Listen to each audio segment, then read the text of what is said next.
Bonjour, je vais vous parler aujourd'hui de l'interface du Spotnik, l'interface graphique du Spotnik web, qui se compose de plusieurs icônes qu'on peut voir ici: Home, Keypad, Configuration, Statut, Admin, About. Donc la première icône sur laquelle on arrive, c'est l'icône Home, c'est la même que celle-ci, qui permet de changer de salon. Donc là, je vais retourner sur le réseau des répéteurs francophones, en cliquant simplement sur Réseau des répéteurs francophones. Voilà, il y a du trafic, donc je suis bien retourné sur le réseau des répéteurs francophones. Je peux encore changer, retourner sur le salon technique par exemple, ou le salon international. Allez, on va aller sur le salon international. Je risque d'être tout seul, tout à fait. Voilà, donc mon indicatif apparaît, et puis le nom du salon à côté. Ensuite, nous avons l'onglet Keypad.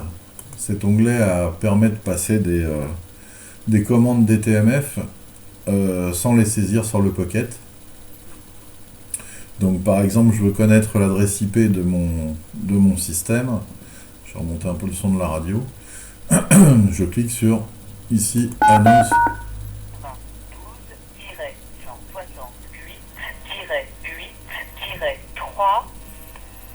Voilà, il m'a bien annoncé l'adresse IP de mon Spotnik. J'aurais pu tout à fait faire la même commande en la tapant comme celle-ci.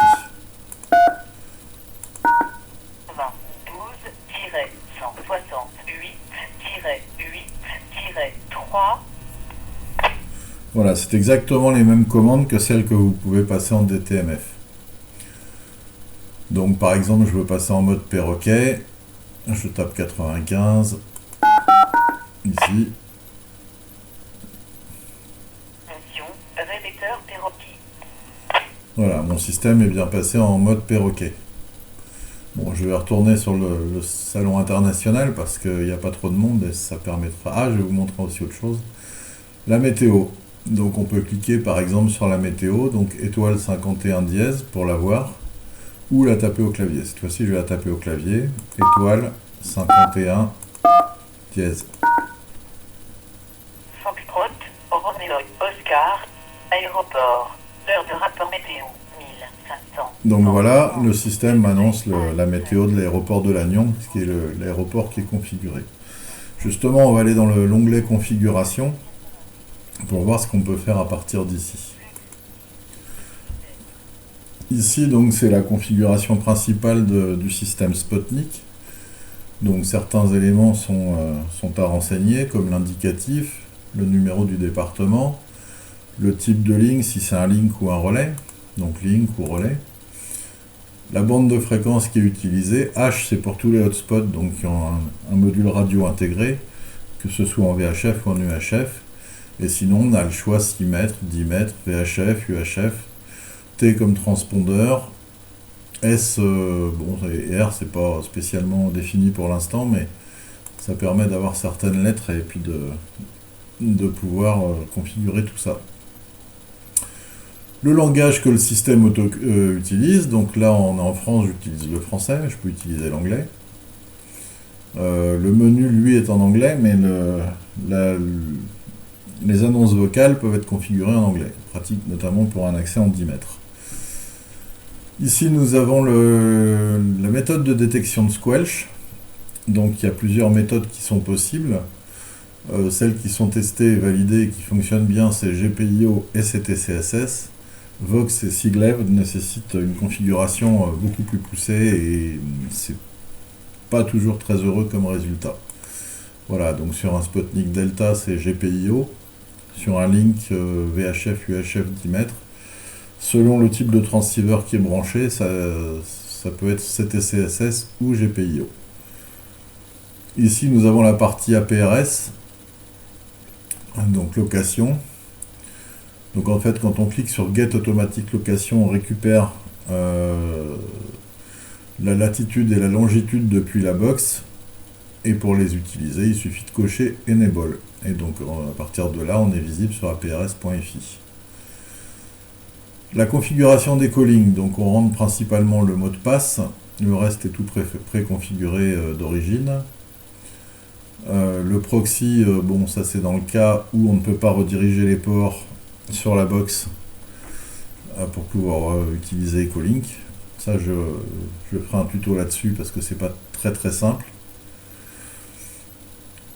Les alertes de propagation, donc ici, c'est si vous voulez avoir les alertes de propagation, donc il faut se reporter à la documentation sur mon site. Il faut s'inscrire déjà aux alertes de chez DXMaps et ensuite utiliser une adresse mail qui est réservée à cet usage. Donc, et après, bon, c'est comme tout client de messagerie, hein, serveur de mail, le nom du compte et enfin l'adresse mail et puis le mot de passe. Pour la météo, ici on configure le code. Donc en cliquant sur Sea Airport Code, ça va ouvrir une autre fenêtre qui va vous donner le code aéroport de la majeure partie des aéroports qui sont disponibles en France. Wi-Fi.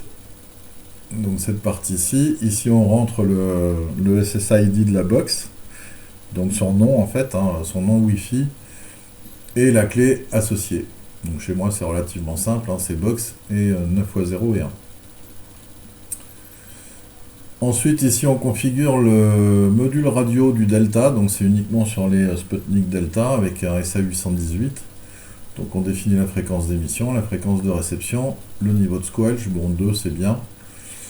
On clique sur Yes si on veut le programmer, et ensuite on fait Save pour sauvegarder l'intégralité de la configuration qu'on vient de faire dans cette page.